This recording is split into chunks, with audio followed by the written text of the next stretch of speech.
Assalamualaikum warahmatullahi wabarakatuh. Halo teman-teman semuanya, apa kabar nih hari ini? Pada video kali ini kita akan membahas apa itu networking model.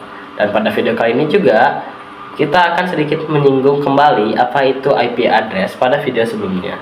Jadi tanpa basa-basi kita langsung saja ke video intinya. Let's go. Oke, jadi langsung saja kita masuk ke dalam pembahasannya. Jadi, apa itu networking model? Networking model adalah sebuah konsep dalam arsitektur jaringan yang digunakan sebagai standar dalam proses komunikasi data perangkat dalam jaringan. Selain menjadi standar, networking model ini juga memberikan panduan tentang bagaimana data dikirim, diterima, dan diproses dalam jaringan. Nah, sebelum networking model ada, setiap vendor itu membuat atau memiliki networking modelnya masing-masing. Karena setiap vendor ini memiliki networking model yang berbeda, maka komunikasi antar vendor sulit dilakukan. Jadi, usaha untuk membangun suatu jaringan komputer yang sangat besar. Nah, jadi kalau mereka ini ingin membuat jaringan komputer yang sangat besar, terus mereka itu berkolaborasi, sedangkan mereka itu networking modelnya berbeda-beda. Misalnya networking model si vendor A ini begini aturannya bla bla bla bla, sedangkan si B aturan atau standarnya itu bla bla bla bla. Jadi kalau mereka berkolaborasi itu sangat sulit untuk dilakukan. Oleh karena itu, dibuatlah sebuah standar atau spesifikasi minimum oleh ISO atau International Organization for Standardization pada tahun 1984, yaitu dengan nama OSI, Open System Interconnection, atau bisa juga disebut OSI 7 Layer Model. Nah, jadi ini adalah sebuah gambaran saat networking model ini belum ditemukan dan ini setelah networking model ditemukan.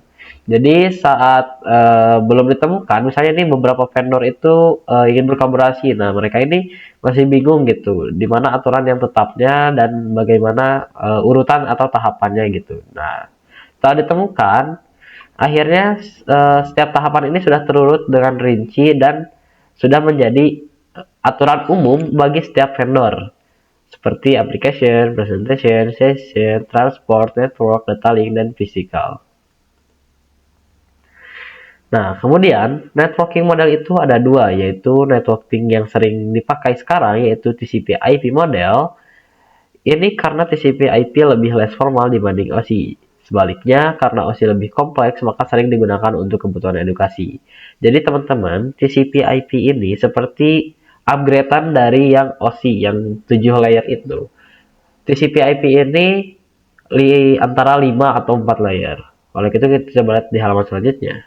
OSI model. OSI model dikembangkan oleh International Organization for Standardization atau ISO yang tadi sebagai kerangka kerja untuk menghubungkan sistem yang berbeda dalam jaringan.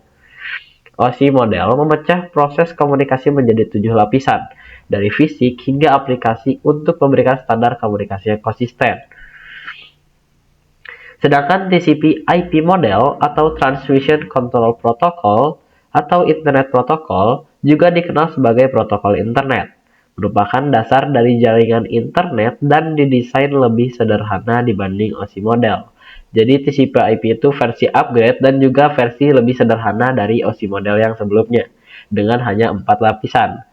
Model ini dibuat oleh US Department of Defense atau DoD. Model ini menggabungkan fungsi beberapa lapisan OSI ke dalam satu lapisan yang lebih luas. Contohnya seperti apa? Nanti kita akan melihat di materi-materi yang akan datang. Jadi sebelumnya kita akan mengetahui cara kerja jaringan TCP/IP. Yang pertama, memecah data menjadi paket kecil. Cara kerja pertama yaitu memecah data menjadi paket-paket kecil sebelum ditransmisikan ke media lain yang disebut layer. Nah, jadi pertama-tama si paket datanya ini dipecah menjadi paket-paket yang lebih kecil. Kemudian, paket dikirimkan melalui router berfungsi untuk mengirimkan sekaligus menentukan rute pengiriman paket data. Jadi mereka itu melewati beberapa router agar si paketnya ini bisa sampai ke paket penerima. Paket berhasil dikirim ke tujuan jika paket sudah terkirim dan sampai di alamat tujuan. Selanjutnya, layar TCP/IP akan menjalankan tugasnya masing-masing mulai dari penerjemahan sinyal menjadi data hingga akhirnya disusun menjadi sebuah file utuh. Dan ini gambaran untuk cara kerja jaringan TCP/IP. Kemudian ada struktur OSI dengan TCP/IP model. Jadi ini adalah sebuah perbedaan dari OSI model, TCP/IP model, dan TCP/IP model yang umum digunakan. Jadi ada 5 layer atau 4 layer. Ini sama aja ya teman-teman. Jadi OSI model itu 7 layer, yaitu ada application, presentation, session, transport, network, data link, dan physical. Sedangkan di TCP/IP, application, presentation, dan session ini menjadikan satu layer saja, yaitu application. Untuk transport dia tetap transport, network tetap network. Nah, di sini data link tetap data link, physical tetap physical. Tapi ada juga TCP/IP model yang menjadikan data link dan physical ini menjadi link saja.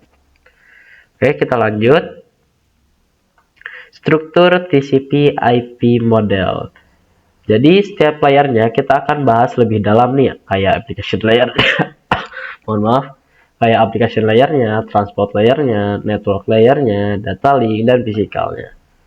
Jadi yang pertama ada application layer atau lapisan aplikasi.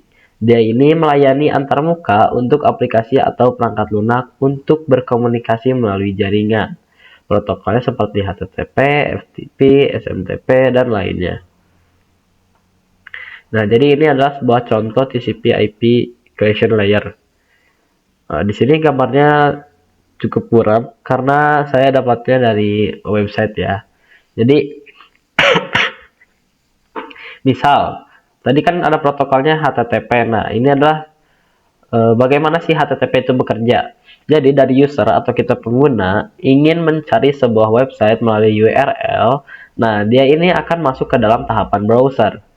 Saat si browser ini sudah menerima URL yang dipakai oleh user, dia akan mengirimkan request-nya nih kepada web server. Nah, nanti si web server ini akan mencari HTTP atau alamat yang sesuai dengan apa yang diminta oleh si user. Saat dia sudah dapat, dia akan merespon kembali ke browser bahwa dia ini sudah menemukan alamat yang sesuai dengan yang diminta oleh si user. Setelah dari browser, nah dia akhirnya mengirimkan kembali ke user yang disebut dengan web page. Begitu teman-teman. Yang kedua ada transport layer atau lapisan transport. Dia itu mengatur pengiriman data dan memastikan kendala komunikasi antara aplikasi pada host yang berbeda.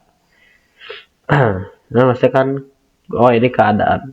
Protokol utamanya TCP dan UDP. Nah, ada perbedaan di antara TCP dan UDP. Yang pertama TCP atau Transmission Control Protocol. TCP ini menggunakan koneksi. Data dikirim secara berurutan.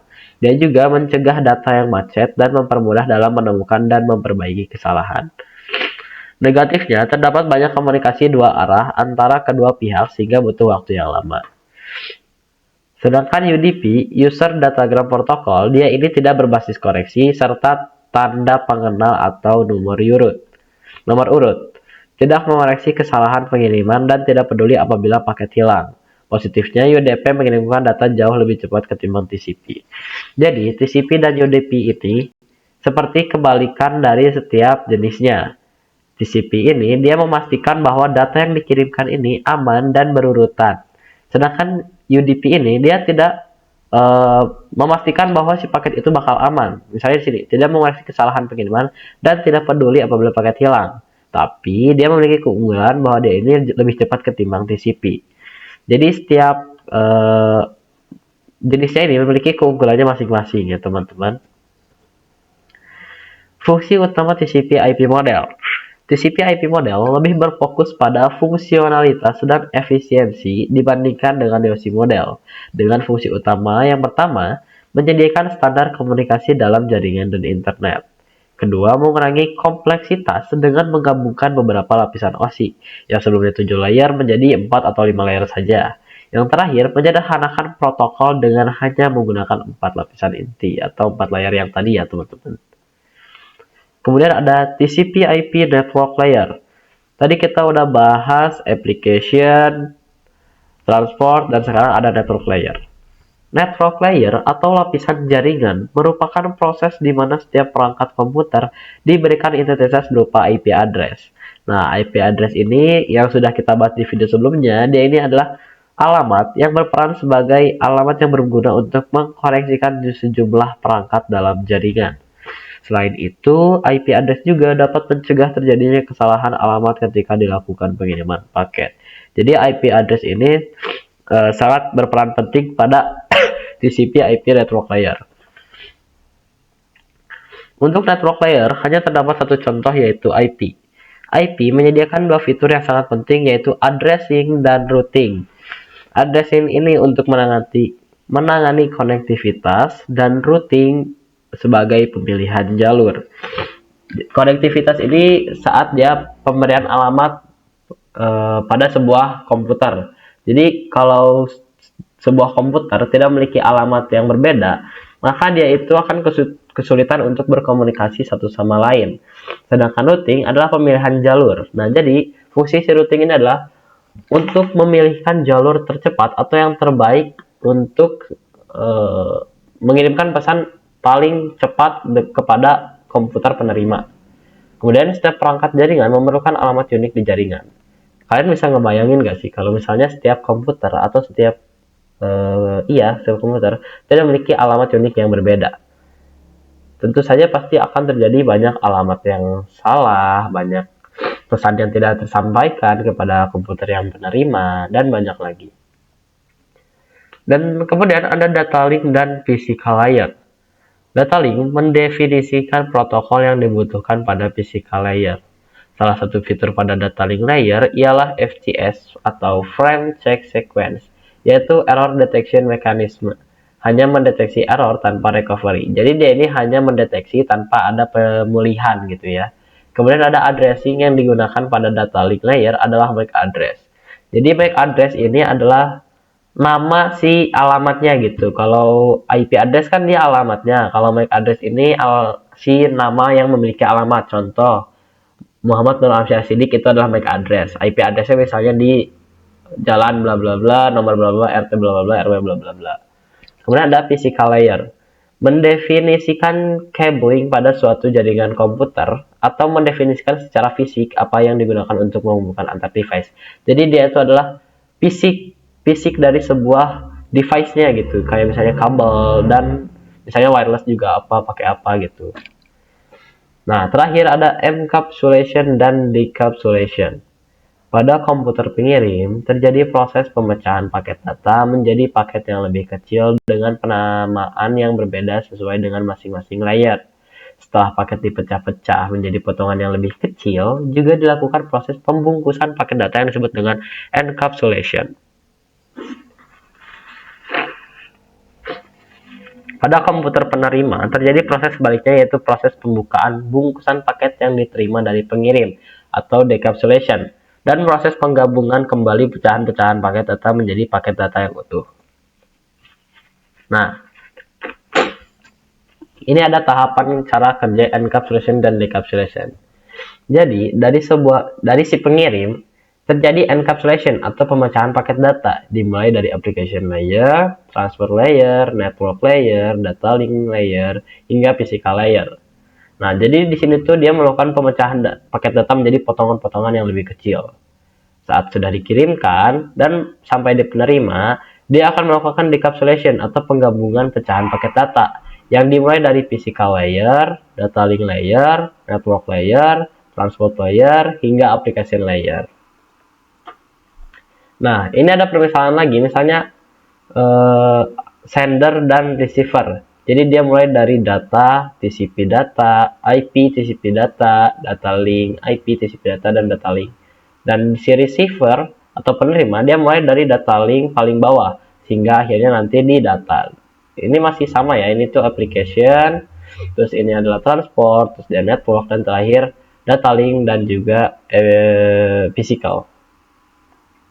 Nama pesan pada TCP atau IP. Jadi pada nama pesan ini ada segmen, paket, dan frame. Pada segmen itu ada TCP dan data, sedangkan pada paket terdapat IP dan data, dan pada frame ada LH, data, dan LT. Oke teman-teman, mungkin cukup sekian materi yang dapat saya sampaikan pada video pembahasan kali ini. Mohon maaf apabila banyak kata-kata yang kurang atau tidak berkenan. Mohon maaf apabila banyak kekurangan. Wabillahi taufiq wal hidayah. Wassalamualaikum warahmatullahi wabarakatuh. Sampai jumpa di video berikutnya. Dadah.